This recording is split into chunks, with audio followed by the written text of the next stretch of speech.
السلام عليكم ورحمة الله وبركاته. أعوذ بالله من الشيطان الرجيم. بسم الله الرحمن الرحيم. الحمد لله نحمده ونستعينه ونستغفره ونعوذ بالله من شرور أنفسنا ومن سيئات أعمالنا.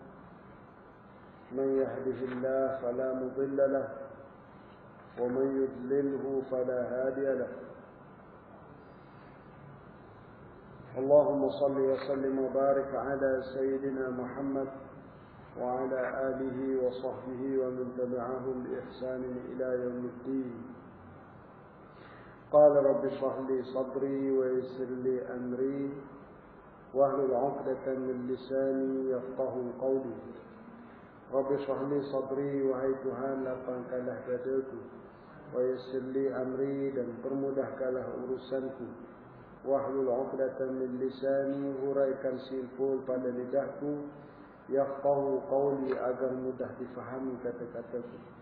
Allahumma 'allimna ma jahilna wa zakkirna ma nasina. Ya Allah, ajarkanlah kami apa yang kami masih jahil, وذكرنا ما نسينا, dan ingatkanlah kami apa yang telah kami lupa. Subhanaka la ilma lana illa ma 'allamtana innaka antal alimul hakim. Maha suci Engkau ya Allah, tiada apa yang kami ketahui kecuali apa yang Engkau ajarkan kepada kami. Innaka antal alimul hakim. Sesungguhnya Engkau Maha mengetahui lagi Maha bijaksana. Amma ba'd.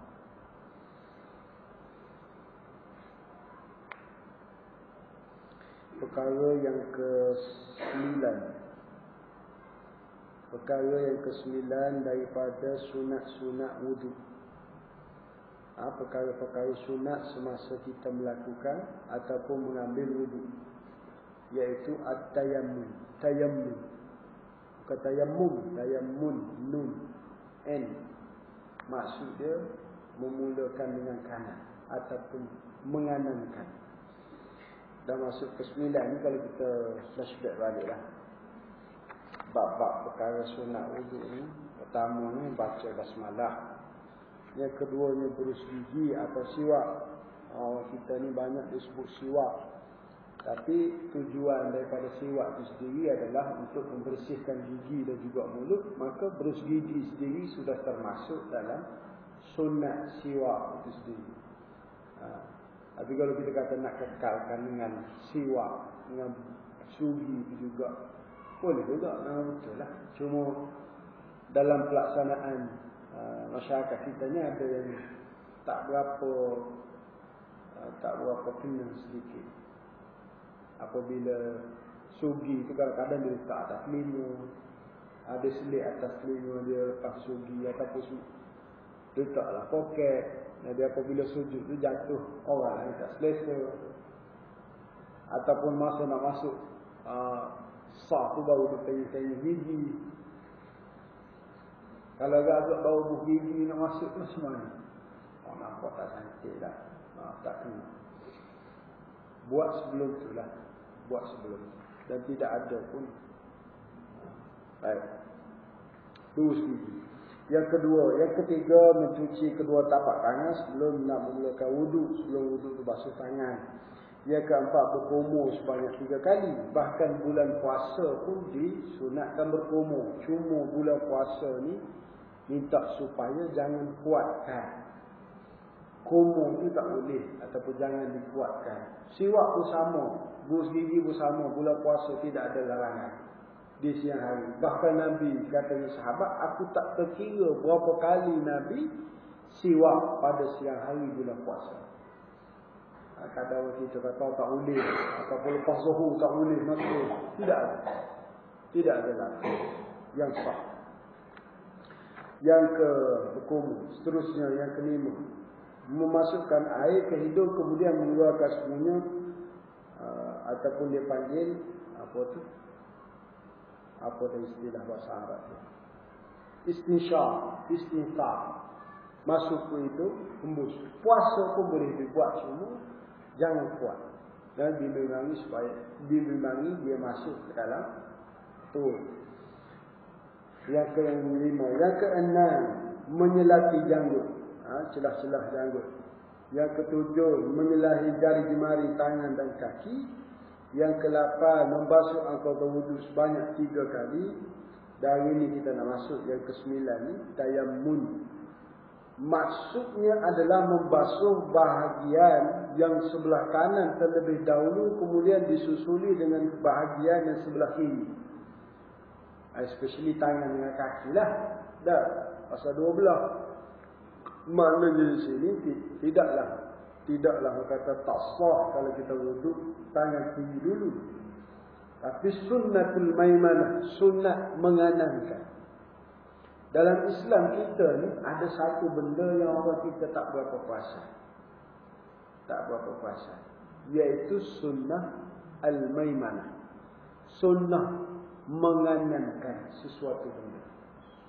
Antaranya apa dia? Tapi bincang hangat juga di kalangan alim ulama ni. Kalau kita perhati, apa yang kita pakai di tangan ni, antara banyak benda yang kita pakai tangan kiri. Iaitu jam. Jam. Apa bincang hangat ni apabila kata perkara ni, dia kata, jam sebab dia dah reka, letak untuk tangan kiri. Berbutang dia semua tu mudah nak buat dengan tangan kiri. Ya, tangan kanan. Jadi biarlah satu hari jam yang direka tu mudah nak dipusing dengan tangan kanan. Tak apalah. Kalau itu alasannya, dah. Sebab butang-butang tu susah kalau nak tukar. Tapi di sana ada satu benda yang disebut dalam agama ni sunnah maimanah. Sunnah menganankan. Kita pakai jam memanglah ada tujuan dia. Tapi apabila kita pakai belah tangan kanan, saya tak pakai jam pasal putus. Putus jam. Tak tahulah saya amal benda ni daripada saya sekolah lagi. Saya pakai belah kanan. Oh, aku rasa pelik kenapa kau pakai jam belah kanan. Masa tu saya tak tahu lagi bahawa berkenaan dengan sunnatul maimanah. Dah lama baru betul. Baru tahu bahawa sunnah maimanah. Tapi tidaklah isu. Pakailah tangan kiri tak masalah. Dah biasa menjadi suatu amalan. Bahkan dibincang di kalangan para alim tentang perkara ni. Mana lebih utama nak pakai belah kanan ke nak pakai belah kiri. Maka apabila datang ulama yang tak nak jadi kecoh dalam masyarakat. Saya sebut ni pun bukan kata maksud tuan-tuan buka jam pakai belah kanan ke. Nak pakai belah kiri tak menjadi masalah. Sebab satu lagi dia kata sebab memang jam ni direka butang-butang dia tu mudah. Kalau belah kiri mudah nak pusing. Kena mungkin satu hari besok ada engineer ataupun mereka cipta orang Islam yang dia buat benda tu mudah untuk nak guna belah tangan kanan. Maka boleh guna. Bukan isu besar atau bukan isu besar. Jadi masalah wuduk ni adalah sunnah untuk memulakan dengan belah anggota kanan. Dalilnya apa? Hadis daripada Aisyah radhiyallahu anha. كان رسول الله صلى الله عليه وسلم يحب التيامن في تنعله وترجله وطهوره وفي شأنه كله. Nabi SAW sangat menyukai memulakan sesuatu dari yang sebelah kanan. Sama ada ketika memakai selipar, menyikat rambut, bersuci atau bahkan dalam setiap urusannya. Nabi ni dalam banyak urusan dia mula dengan tangan kanan, sebelah kanan, sama ada pakai selipar, sikat rambut, suci, bahkan dalam setiap urusan. Bahkan dalam setiap urusan. Saya sebut bab jam tadi, kadang-kadang orang ni dia tahu satu perkara, dia bertegas dan berkeras. Dah mulalah dia kata pakai tangan kanan ni tak kena. Apa dia? Pakai tangan kiri ni tak kena. Nabi tak apa. Jangan begitu sekali. Orang kita ni kadang-kadang dia tahu satu benda, mula nak kerah lah. Dah. Dulu tak tahu tak apa pula. Elok pakai. Kacau bilau dalam masyarakat adalah suatu benda yang patut dielakkan. Yang patut dielakkan. Bukan suatu isu besar pun. Kalaulah isu itu menyebabkan syirik dan sebagainya. Ataupun maksiat yang besar secara terang-terangan, tak ada pula yang nak bertegas. Tak. Isu-isu hak semua yang pakat dengar surah masjid. Ini nak bulan puasa ni, ada pula ni isu ni 20 ke 10. Gaduh sama datang masjid, sama datang surau. Hak maksiat besar-besar terang-terangan tak ada pula yang nak bertegas. Nabi sebut dalam satu hadis, kullukum mu'afin illa al-mujahirun atau apa. Setiap kamu adalah diampunkan ataupun dimaafkan kecuali yang buat kemungkaran secara terang-terang. Maka daripada hadis ini bawa makna kepada kita, dosa ni walaupun sama-sama dosa, tapi dia ada beza antara dosa yang orang buat sembunyi-sembunyi dengan dosa yang dibuat terang-terangan. Sebab tu tak berapa balance dalam negara kita ni dengan, saya tak kata salah, cuma saya kata tak berapa balance. Dalam masalah dosa-dosa peribadi ni pakat carilah. Siap ada apa? Penguasa apa semua. Pecah hotel, cari dalam hutan semak sambung gitu. Betul lah, saya tak kata salah. Cuma hak terang-terangan tak ada yang bersuara. Atas pentas, dalam TV. Dah. Tak ada bising. Tak ada pula orang apa, demo ke apa pun tetap kawan. Saya kata tak berapa balance masyarakat kita. Tidak salah, balance dia kurang. Duk berat hati, hak belah ni tak berapa berat. Sedangkan Nabi sebut, inilah kita pun. Dosa terang-terangan lagi tu. Baik. Hadis daripada Abu Hurairah radhiyallahu anhu, anna Nabi sallallahu alaihi wasallam qala idza labistum wa idza tawadda'tum fabda'u bi aymanikum. Jika kamu memakai pakaian atau berwudu, maka mulakanlah dengan yang sebelah kanan. Tujuan kita belajar ni tuan-tuan, antara benarnya dan kita baca dalil dan hadis, apabila kita buat suatu benda yang kita yakin perkara ni daripada Nabi, maka kita baca dengan nas, dengan dalil yang Nabi buat begini. Maka kita setiap kali kita amal pakai baju, kita ingat Allah, ini sunnah Nabi. Ini sunnah Nabi yang suruh kita buat begini. Maka kita yakin bahawa ini adalah perkara yang dibawa dalam agama. Ini tujuan kita belajar dan kita tengok nas dan kita tengok dalil. Kalau setakat WhatsApp saja bagi tahu apa ni 2-3 hari kerana puasa pula. Siapa-siapa letih pula para ustaz yang jawab. Masuk bulan puasa yang tidak apa? Satu, tak dapat kemaafan ibu bapa. Dua, tak dapat kemaafan kawan-kawan. Apa semua. Yang ketiga, apa benda. Dia kata hadis masalah. Kau ada dapat kan? Dah. Dalam WhatsApp lah, dalam apa? Facebook lah, ni dulu. Dr. Abdul Basit jawab. Ini bukan hadis. Bahkan palsu. Yang betulnya hak lain. Yang betulnya hak lain. Baik. Yang ke-10 pula. Yang ke-10. Sunat wuduk yang ke-10 iaitu menggosok. Maksudnya adalah melewatkan tangan ke atas anggota wuduk disertai dengan siraman air secara bersamaan atau setelahnya. Melewatkan tangan ke atas anggota wuduk, mana gosoklah, letakkan secara bersamaan atau setelahnya. Sambil tiru air, kalau kita pakai apa, paip tu bolehlah sambil letak air tu sambil gosok. Ataupun kalau dalam apa dia, celup tangan dia, tiru gaya lepas tu baru gosok pun tak apa. Mana-mana pun boleh. Dan menggosok itu adalah sunat. Gosok itu adalah sunat. Dalilnya hadis daripada Abdullah bin Zaid radhiyallahu anhu qala anna Nabi sallallahu alaihi wasallam ata bi thuluthin muddin fatawadda'a faja'ala yadullika zira'aihi.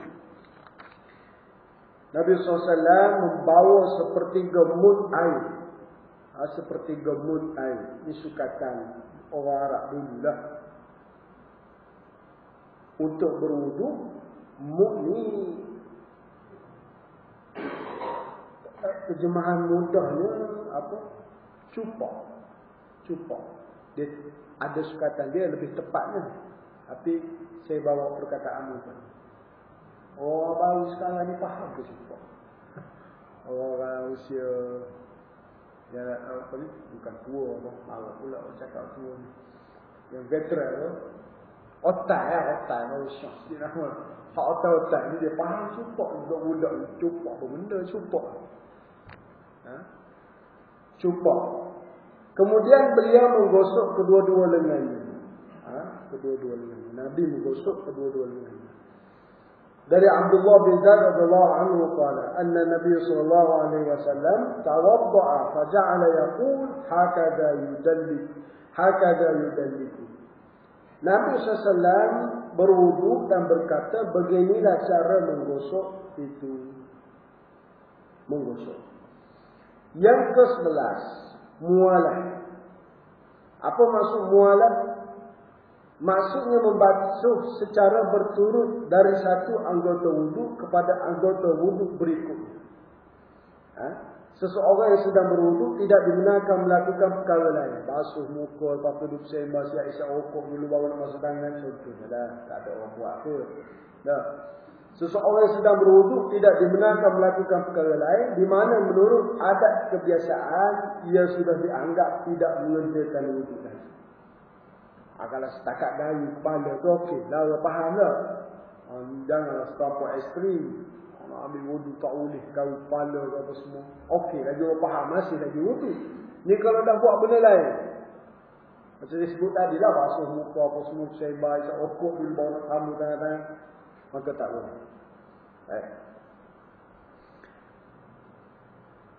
Inilah sunnah Rasulullah SAW. Demikian pula amalan yang dipraktikan oleh kaum muslimin sejak zaman dulu hingga sekarang. Cuma masalah mualat ni kalau kita tengok ni mesti cuti sekolah. Mesti cuti sekolah juga orang kita ni mesti kahwin. Kadang-kadang kita tengok kesian lah dekat pengantin-pengantin baru. Tak tahulah.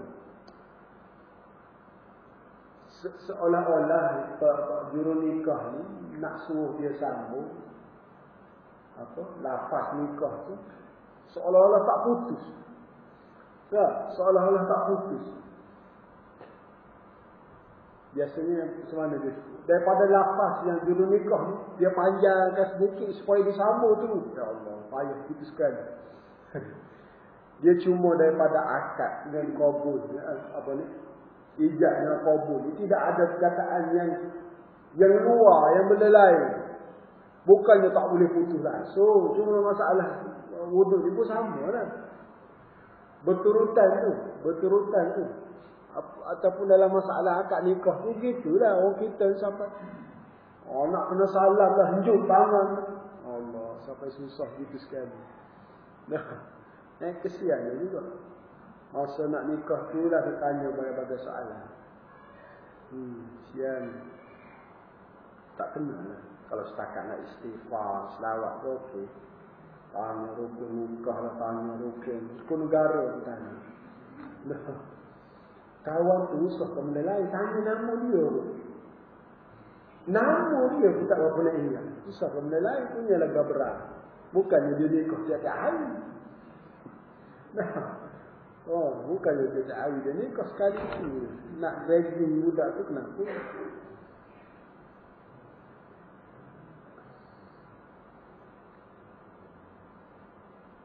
Baik.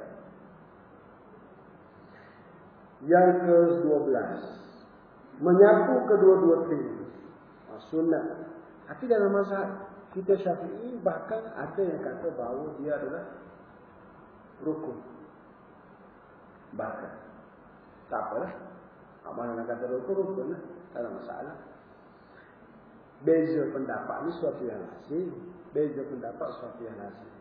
Imam Asy-Syafi'i dan Imam Ahmad Ibn Hanbal ni dua orang yang saling mengambil, yang saling berbincang perkara ni, yang saling berbincang tentang ilmu ni pun ada yang tak sama, bahkan banyak tak sama, bukan ada banyak.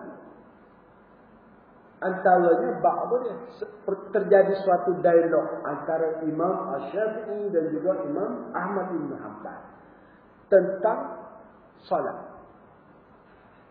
Apabila Imam Ahmad bin Hanbal dia kata siapa-siapa yang meninggalkan solat secara sengaja hukumnya kafir. Kafir tu dari mana? Kalau tuan-tuan pergi ke Saudi, maka Saudi banyak, majoriti Saudi adalah mazhab Hanbali. Majoriti Saudi mazhab Hanbali. Tapi Syafi'i kata, tak tersesat. Kan? Ini dialog antara dua ni. Tapi apabila berlaku dialog tu, Imam Ahmad tetap dengan pendapat dia. Imam Syafi'i pun dengan pendapat dia. Lazim lah. Sebab tu dah dia faham macam lain, ini faham macam lain. Tak salah. Kita je beza pendapat ni nak bergaduh selalu. Allah. Beza pendapat ni sesuatu yang lazim lah. Hari-hari kita beza pendapat. Bukannya nak bergaduh. Menyapu kedua-dua telinga. Cara menyapu kedua-dua telinga mengikut sunnah ialah menyapu bahagian dalam telinga dengan kedua-dua telunjuk dan bahagian luar dengan kedua-dua ibu jari. Maknanya telunjuk ini masuk dalam telinga, dua ibu jari kat belakang. Baik. Menyapu kedua-dua telinga dikehendaki menggunakan air bekas menyapu kepala. Itu boleh juga. Sebab kedua-duanya termasuk bahagian daripada kepala. Dari Al-Miqdam bin Ma'yakrib radhiyallahu anhu qala anna Rasulullah sallallahu alaihi wasallam masaha fi wudu'ihi ra'sahu wa udunayhi zahiruhuma wa batinahuma wa adkhala usbu'ihi fi simakhi udunayhi. Rasulullah sallallahu alaihi wasallam menyapu kepala dan kedua-dua telinganya yang merangkumi bahagian luaran dan dalamannya semasa berwudu. Menyapu kedua-dua telinga itu dilakukan dengan cara memasukkan kedua-dua ibu jarinya ke dalam lubang kedua-dua telinganya. Masukkan kedua ibu jari ke dalam lubang kedua telinga. Ada beberapa cara di sini tuan-tuan. Ada yang disebut bahawa apabila kita sapu kepala ni, disapu ni, dan yang ni diangkat sikit. Ni yang telunjuk dengan ibu jari. Disapu ni diangkat dan apabila sampai ke telinga ni dia masuk. Dan tu sekali. Sapu kepala itu sampai ke belakang dan masuk telinga ni sekali. Ada pun hak masuk kerising ni. Ada diangkat dua fungsi apa?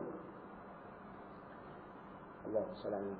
Clicking ni diangkat clicking dan juga diangkat jari apa? Masuk clicking dan jari.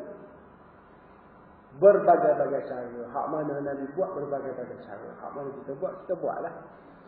Pun dalam mazhab kita Syafi'i sekali lagi tidak sebagaimana mazhab Hanafi contohnya. Bahkan mazhab Hanafi ini dia kata sapu kepala mesti keseluruhan. Pun hadis-hadis yang kita baca sebelum ni, sapu kepala ni seluruh. Mazhab kita Syafi'i pun sebut begitu.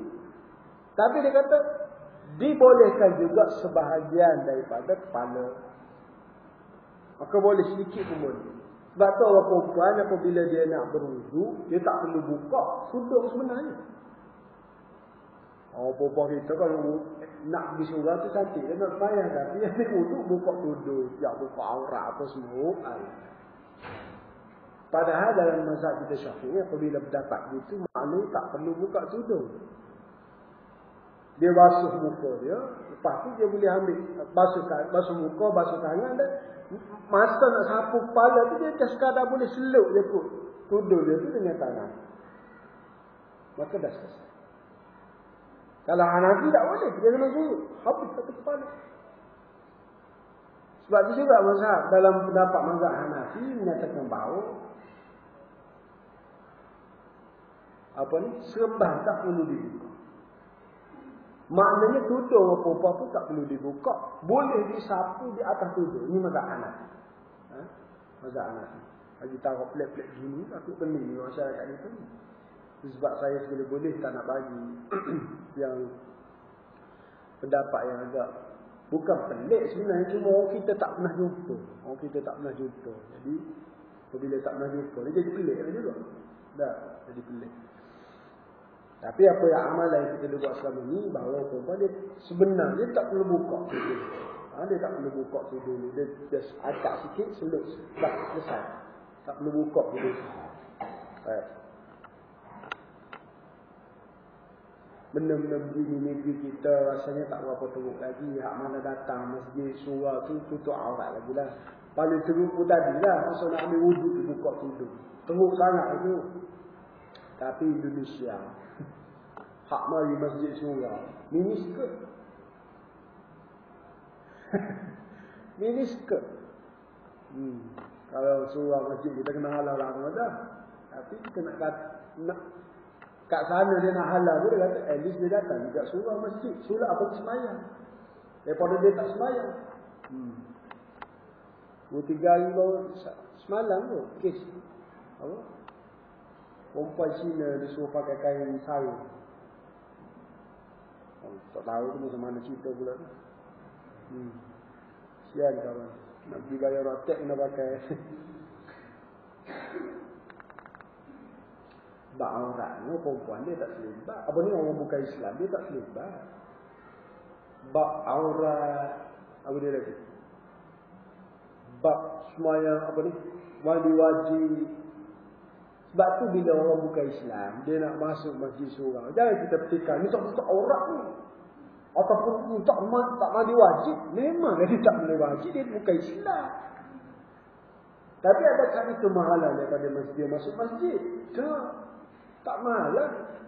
Kecuali dia kotor lah. Kotor bukan cakap bukan Islam. Hak Islam pun tak boleh masuk kalau dah kotor. Maknanya cukup etika pakaian yang sopan, dia boleh masuk masjid surau. Tak ada masalah. Lebih-lebih lagi apabila kita buat majlis-majlis pemahaman tentang Islam. Orang bukan Islam lebih-lebih lagi patut mari. Supaya dia dengar apa itu Islam. Tak. Kenapa kita ingat Islam ni untuk kita juga? Tak. Islam bahkan untuk kesemua makhluk dan kesemua manusia termasuk yang bukan Islam. Bukan Islam ni untuk kita. Kafatan linnas, untuk seluruh manusia Islam. Bukan untuk orang bukan. Orang Islam sahaja Islam. Masalah kita ingat Islam untuk kita.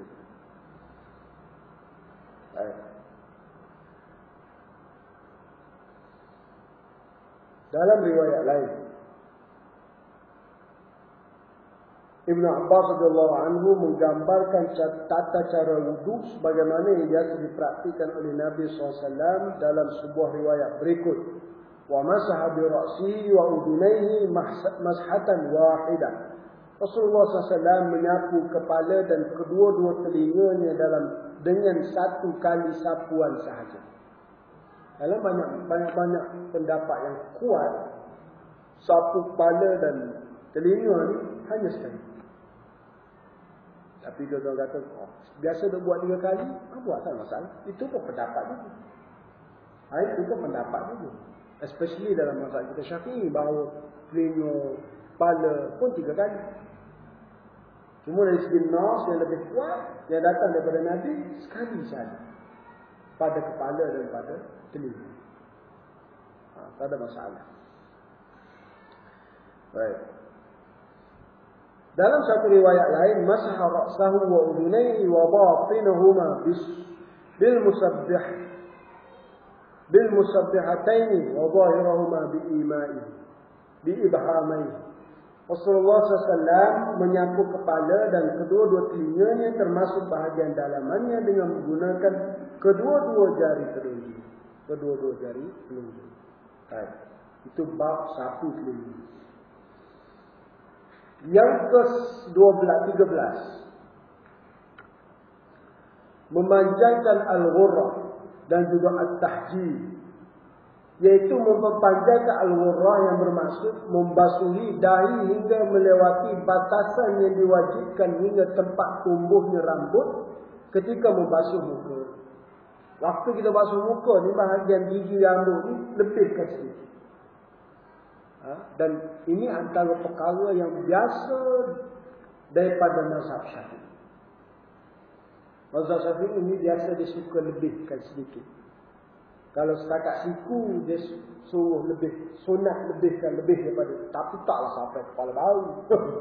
Dah lebihkan sedikit. Muka pun lebihkan sedikit. Tak apa ni. Kalau ikut kat kepalanya okey dah, tapi lebihkan sedikit sampai ke rambut. At-tahjil. Apa dia tahjil? Manakala tahjil pula membasuh kedua-dua tangan hingga melewati paras siku dan membasuh kedua kaki hingga melebihi paras buku lali.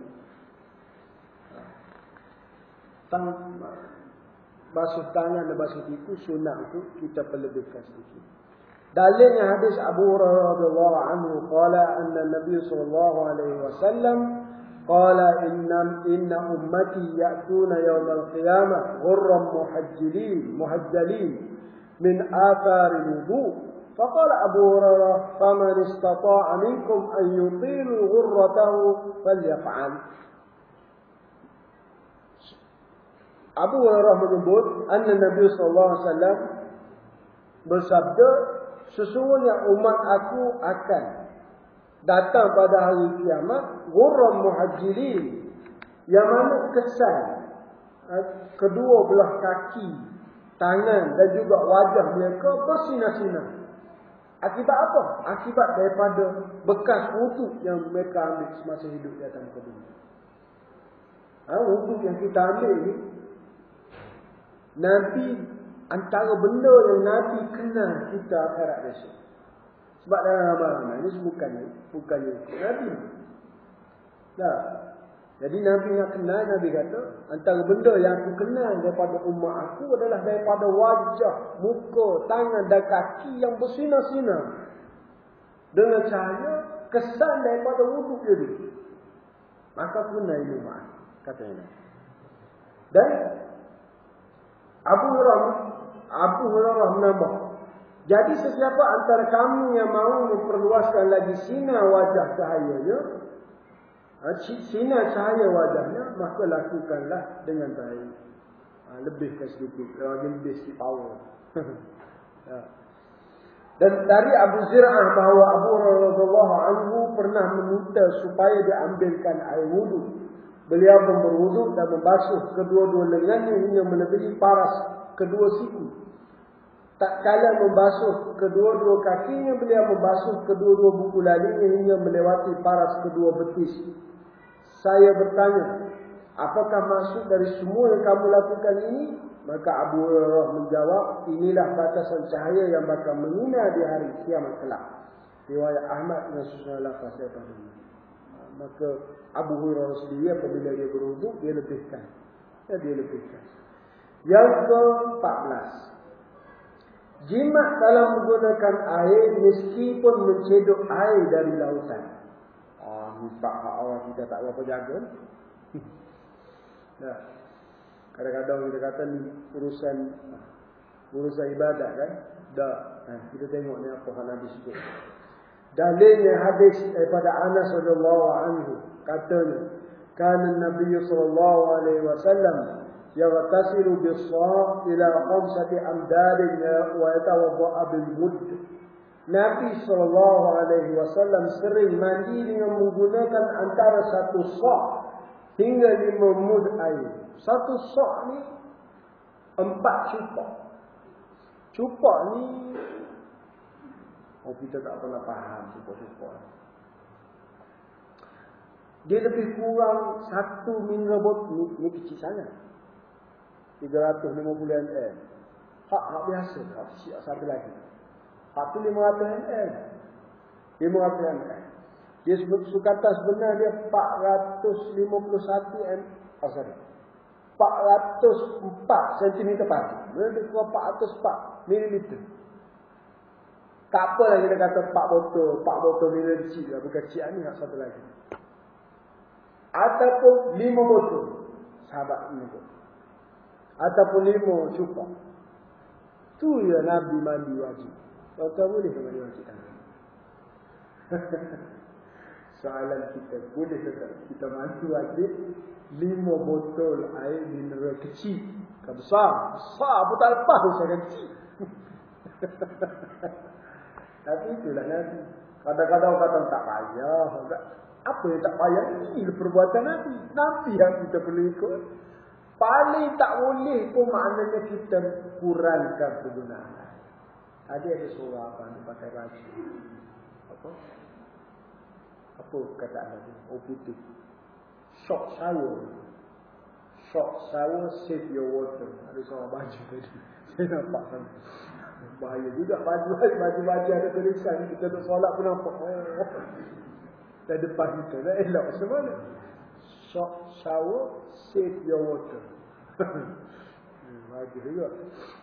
Habis betul lah. Nabi cuma dia guna. Saya bawa perempat apa ni?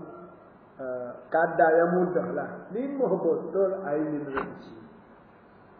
Kita 5 kolah pun tak cukup lagi mandi-mandi. Allahumma salli ala. Dan wa yatawadda bil mud, Nabi berwuduk dengan secupak. Maknanya 1 botol air kecil.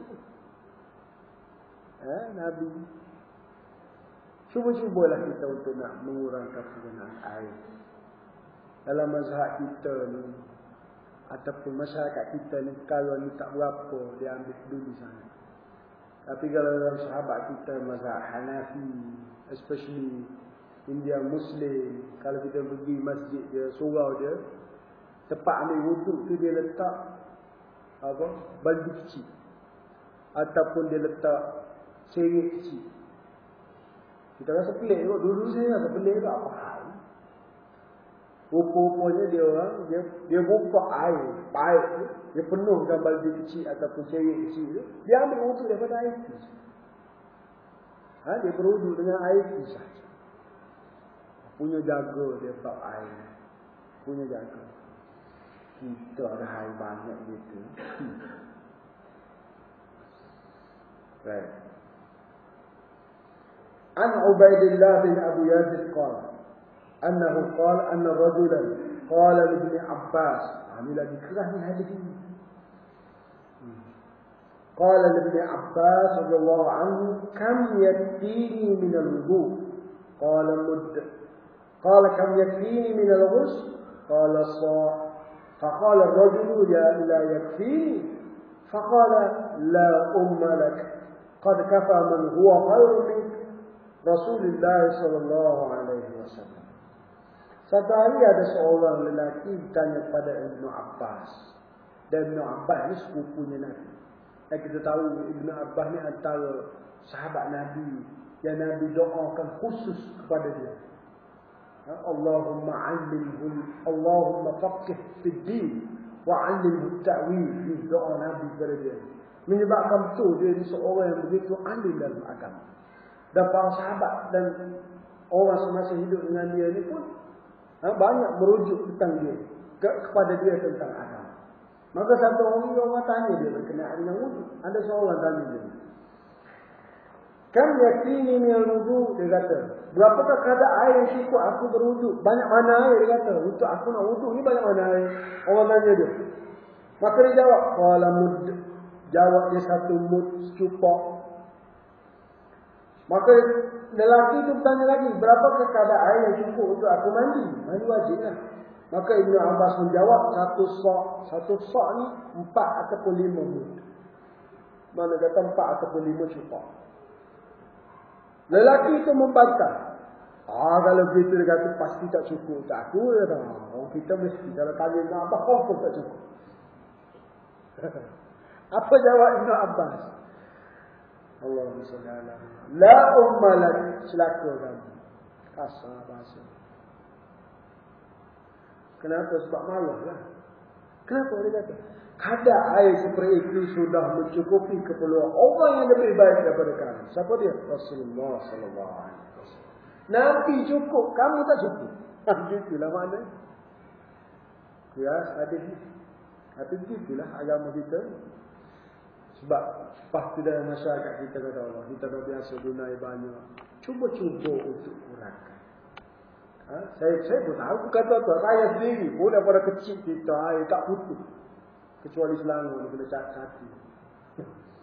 Ya, tahun lepas ni pun, tahun-tahun sebelum ni tak kena catu. Air ni memang kita mewah sangat. Ya, sebablah mungkin kita tak berapa menghargai air. Tapi Islam ajar kita hargai air. Saya rasa kalau kita duduk Selangor ni, kita begitu hargai air, saya rasa setiap orang tak perlu bayar air. Rumah saya tak berapa lama tak bayar air. Sebab RM20 tu. RM20 pertama tak perlu bayar. Ya. Kalau kita jimat penggunaan air lah. Kalau tak jimat memang Right.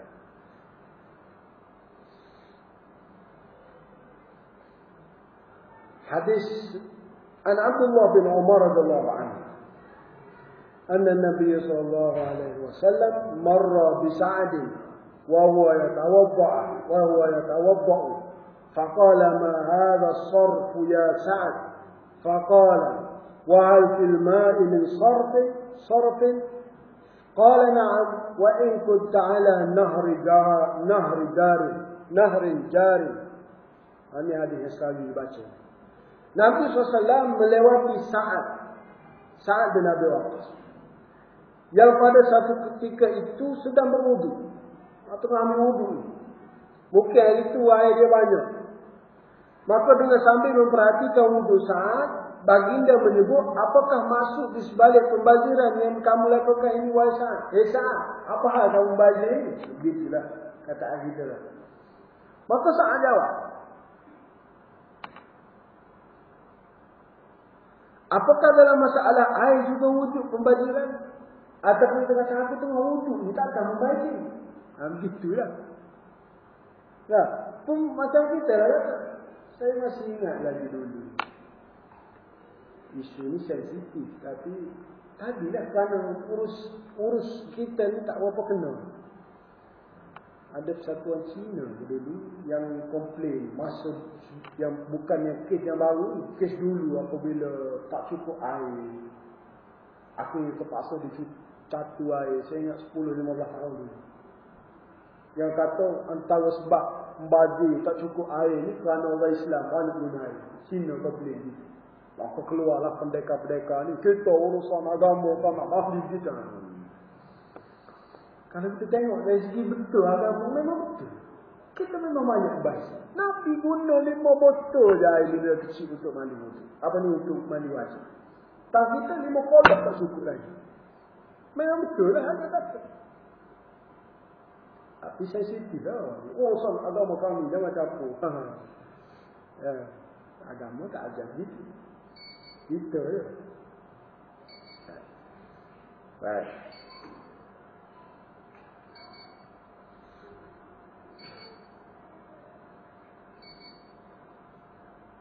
Dan Nabi menjawab, ya, walaupun kamu berada dalam sungai yang sedang mengalir sekalipun. Kalau cara kamu ni kata Nabi, air mengalir sungai banyak pun bazir. Allah, begitu sekali. Dah. Punyalah Nabi minta dan ajar kita supaya bijak dalam menguruskan air, dalam menguruskan sumber. Menggunakan air tanpa sebarang manfaat dilihat dari sudut syariat adalah suatu pembaziran. Misalnya membasuh anggota wuduk lebih daripada 3 kali basuhan. Konon-kononnya kadang-kadang kita ni dia fikir, kalau sekali bagus, 2 kali bagus, 3 kali lagi bagus, 4 kali confirm lagi bagus. 5, 6, 7, 8, 13 kali pun. Kadang-kadang kita ni terfikir gitu. Tak betul. Tak betul. Bahkan apabila lebih daripada 3 membazir dan berdosa. Di sinilah kadang-kadang yang melibatkan talbis iblis. Ini satu istilah yang para alim dulu kita sebut. Ada satu kitab sekarang yang dia rasa kononnya benda ni baik. Syaitan ni dia licik. Dia tak suruh main buat kita benda-benda jahat. Sebab apabila kita suruh buat, sama-sama kita sendiri pun dah syaitan pun tahu. Kalau suruh orang baik disuruh buat benda jahat, confirm dia tak buat. Nah, suruh buat benda baik, suruh judi ke suruh minum, tak makan kawan ni. Tapi dia pandai lah kecil satu benda. Kononnya dari segi agama. Orang buat benda ni kerana agama. Padahal kita dah terlencur jauh daripada agama. Macam tadi lah. Kita sangka kalau 3 kali baik, 4 kali lagi baik, 5 kali lagi baik. Padahal tak betul. Nah, padahal tidak betul. Menampakkan kebaikan, menzahirkan kebaikan yang sebenarnya keburukan. Baik. Dari itu, dalilnya hadis Amr bin Shu'aib dari bapanya, dari datuknya. Ja'a Arabiyyun ila Rasulullah sallallahu alaihi wasallam yas'aluhu 'anil wudu' fa'arahu thalathan wa qala hadha al-wudu' faman zada hadha faqad asa'a wa ta'adda wa zalama. Lagi telah Nabi kata, satu hari datang seorang Arabi ni orang Badui, Arab Badui. Konteks masyarakat kita ni orang yang orang kampung ataupun orang hutan lah. Kata orang hutan marah pula. Tepat lah. Sebut orang asli lagi orang marah. Sebab sekarang lawyer, doktor apa semua ramai dah orang asli. Maknanya orang yang dia dari segi intelektual dia agak kurang. Datang bertanya Nabi tentang wudhu. Pun kalau kita ingat tuan-tuan, bab wudhu ni Al-Quran dia terang secara detail. Basuh kepala, basuh tangan, basuh muka, basuh tangan, sapu kepala. Al-Quran sebut detail. Tapi kerana orang ni orang Badui, dia tak faham cakap. Nabi kurang faham, bukan tak faham, kurang faham. Jadi dia tanya lagi Nabi. Dan Nabi sebagai seorang yang bijak, dia guna step kedua. Apa dia? Demonstrasi. Ni satu cara yang Nabi ajar kepada kita dalam kita mengajar orang. Kadang-kadang cakap saja okey tak? Kadang-kadang ada orang yang kita cakap dia tak faham. Tulis pun lagi dah tak faham. Terpaksa kita tunjuk. Ataupun kataan kita sekarang demonstrasi. Demo. Buat tunjuk cara. Demo bahasa Arab. Maka Nabi pun tunjuk cara kepada dia. Basuh muka 3 kali. Basuh tangan 3 kali. Sapu kepala dah basuh 3 kali. Nabi tunjuk dah kepada dia. Dan Nabi tambah. Hadal wudu. Ini wudu. Dah. Macam anak-anak kita lah. Kalau anak-anak kita hak sekolah rendah tu. Kalau kita dah ajar. Wudu ni basuh muka 3 kali. Basuh tangan dia. Suruh dia buat dia pasal kamu. Gitu lah. Jadi terpaksalah hak mengajar-mengajar ni tunjuk. Basuh gini. Dan Nabi kata. Hadal wudu. Ini wudu. Faman zada ala hadha faqad asa'a. Sesiapa yang tambah lebih daripada hak aku buat, Nabi kata. 3 kali contohnya. Faqad asa'a. Ia telah melakukan kesalahan. Wa ta'adda, dan juga melampau. Wa zalama, dan juga zalim. Buat zalim. Buat lebih daripada hak sepatut, Nabi kata zalim. Itu sekali Nabi ajar kita dalam bab. Walaupun ini bab ibadat, kalau kita kata, kadang-kadang orang kita ni dia berlebihan dalam masalah ibadat. Dengan dalil tadi lah, buat benda baik kan. Tak sedar bahawa nanti bagi tahu kita. Tak boleh lebih daripada ni. Walaupun ini urusan agama. Sebab tu dalam urusan agama, jangan kita nak tambah-tambah. Dah. Semalam masalah apa? Saya kuliah kat mana semalam? Bila dia tanya boleh tak ustaz kalau kita sebelum azan ni kita pasang ngaji apa semua. Saya kata saya elok-elok tak perlu. Baru kata nak bagi syiar kan ustaz? Syiar solat sendiri azan sendiri syiar lah. Sebab tu azan diminta supaya sebut dengan perlahan. Allahu Akbar, Allahu Akbar. Tidak laju sebagaimana iqamah. Allahu Akbar. Nak laju. Kenapa? Perlahan supaya orang dapat dengar. Kalau laju-laju. Allahu Akbar. Mungkin awak tak perasan. Tapi kalau perlahan-perlahan ajal mesti. Ya kita nak tambah, nak baca Quran dan semua. Tapi nak sangat. Kata kalau nak sangat, 2-3 minit cukup. Ya, 2-3 minit cukup. Jangan sampai 15 minit, setengah jam. Sampai subuh pula. Dah. Tapi itulah kalau kata kita semua. Kalau itu baik baca Quran. Itu apa yang kita nak tambah-tambahnya? Azan tu kan dah cukup dah. Azan tu kan dah cukup. Tapi nak cakap begitu jadi gaduh tak pasal-pasal. Bau ni nak mana? Masalah tarhim apa semua. Saya kata fatwa Selangor dah keluar tu. Yang garis panduan tentang tarhim tak bagi.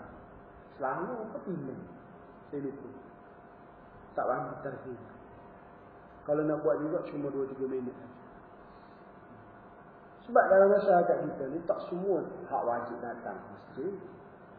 Lah, tak semua hak wajib datang masjid. Ada orang haid, ada anak kecil nak duduk. Cukup azan cukuplah. Kau suruh kita buat tarhim. Bagus. Tadi lah kalau sebut dalam masyarakat kita, benda ni dah lama dah kita buat. Benda kan benda agama. Jadi sensitif benda tu, saya tahu sensitif. Orang kita dianggap itu perkara agama. Padahal tak kena, tidak kena. Nak kata tak betul, bukanlah tak betul, tak kena. Tak kena dari segi konteks bermasyarakat. Konteks bermasyarakat. Baik. Seterusnya. Hadis jadi. An Ibnu Mughaffar radhiyallahu anhu qala sami'tu an-nabiy sallallahu alaihi wasallam yaqul innahu sayakunu fi hadha al-ummati qaumun yata'adduna fi at-tuhur wad-du'a. Allah. Aku pernah mendengar Rasulullah SAW bersabda, suatu ketika nanti akan muncul di kalangan umatku ini satu kumpulan yang berlebih-lebihan dalam bersuci dan juga berdoa. Nabi bagi tahu awal-awal kalau akan timbul dia kata Nabi kata. Al-Bukhari berkata para ulama memandang makruh menggunakan air yang melebihi kadar yang pernah dipraktikkan oleh Nabi SAW. Makruh. Mana kata kita ni dia buat benda makruh di Islam ni. Sebab Nabi guna secupak. Kita 4-5 cupak. Mengikut Al-Bukhari bahawa dia makruh. Al-Bukhari ni juga dia ada fiqh dia. Walaupun dia alim dalam bidang hadis, dia ada fiqh tu sendiri. Yang seterusnya, berdoa ketika wudu. Berdoa ketika wudu. Tak masuk. Tak masuk ni jadi panjang juga. Kesama akan datang. Sebab dia ada 2-3 jenis doa tentang sedang berwudu ada, selepas berwudu ada. Kau baca sekarang kita ingat. Kesama akan datang lah. Dan minggu depan, minggu ni kita akan berjumpa dengan satu lagi bulan yang merupakan penghulu segala bulan dalam agama kita ni, iaitu Ramadan. Dan sesuai juga dengan Ramadan ini bahawa kita berharap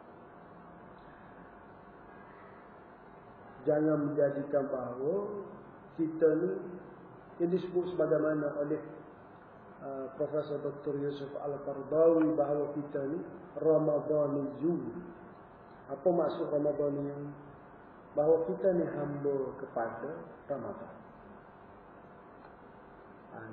Dr. Yusuf Al-Qardawi dia berbincang. Sepatutnya kita ni jadi Rabbaniyun, hamba kepada Tuhan. Sebab seringkali kalau kita tengok, seolah-olah bulan Ramadan ni dia menjadi suatu adat. Dia menjadi suatu adat. Contohlah, baru bulan Ramadan baru kita kenal apa itu salat witir. Dah. Tarawih tak apalah, sebab bulan lain tak ada tarawih. Tak boleh pula sekarang kita nak buat tarawih awal-awal. Tak boleh. Sebab tak ada pula kan. Witir ada. Witir bahkan tiap-tiap hari kita buat. Dan antara solat sunat Nabi tak pernah tinggal adalah witir. Kenapa kita boleh buat witir sepanjang Ramadan dan tak pernah kita buat witir pada bulan-bulan lain? Ini yang dimaksudkan oleh antara benda yang dimaksudkan oleh Profesor Dr. Yusuf Al-Qaradawi. Seolah-olah dia menjadi suatu adat kebiasaan saja. Baru datang Ramadan barulah kenal. Tak ada Ramadan tak ada. Bahkan witir ni kalau kita solat sunat paling ringkas tak ada lah. Sebab dia satu rakaat. Nak buat 2, 3, nak buat 3, nak buat 5. Okeylah, itulah baiklah. Tapi satu pun sudah mencukupi. Orang-orang kata kan nak kena bangun tengah malam dah. Lepas subuh, lepas isyak sudah bermula waktu itu. Lepas isyak sudah mula. So dialah Ramadan yang datang kepada kita ini jadi suatu at least sebagaimana yang para alim kita sebut dahulu sebagai madrasah Ramadan. Madrasah Ramadan. Satu bulan yang kita didik jiwa kita biar jadi hamba Tuhan. Satu bulan yang kita didik jiwa kita dan diri kita biar jadi hamba Tuhan. Mungkin sebelum ni kita tak pernah peduli. Setahun sekali Allah Ta'ala sengaja cipta satu program namanya Ramadan. Supaya kita perkemaskan balik diri kita tentang perkara-perkara. Tentang diri kita. Tentang disiplin dan juga tentang sebagainya. Disiplin tentang solat misalkan. 11 bulan mungkin orang kita lah. Orang datang surah ni dia peduli. 11 bulan dia tak nak peduli waktu maghrib. Dan dia tak nak peduli waktu subuh. Kalau tanya sekarang maghrib pukul berapa? Tak. Orang azan maghrib dulu. Tapi bulan Ramadan tu tanya 7.24. Dia boleh jawab. Besok 7.25. Dia boleh jawab. Bulan lain tak ada tanya. Dalam Ramadan ni Allah Ta'ala sindir kita tuan-tuan. Sindir. Kamu ni kata kalau tak kena makan. Sebab waktu buka dan waktu sahur baru kita peduli. Sebab apa? Sebab ada makan. Buka baru ada makan. Sahur baru ada makan. Barulah nak peduli. Barulah nak peduli. Moga-moga kita terkesan dengan sindiran daripada Allah Subhanahu Wa Taala. Sindir sebulan itu, setahun sekali Allah Ta'ala sindir kita. Semoga-moga kita terkesan dengan sindiran daripada Allah ni Ramadan yang datang yang menjadi satu madrasah, suatu institusi, suatu program yang Allah Ta'ala sengaja cipta kepada kita untuk kita menjadi hamba yang lebih baik dan lebih baik dan lebih baik pada hari-hari yang mendatang. Setakat ini daripada saya. Aku qauli hadza wa astaghfirullah al-azim li wa lakum. Assalamualaikum warahmatullahi wabarakatuh. Auzubillahi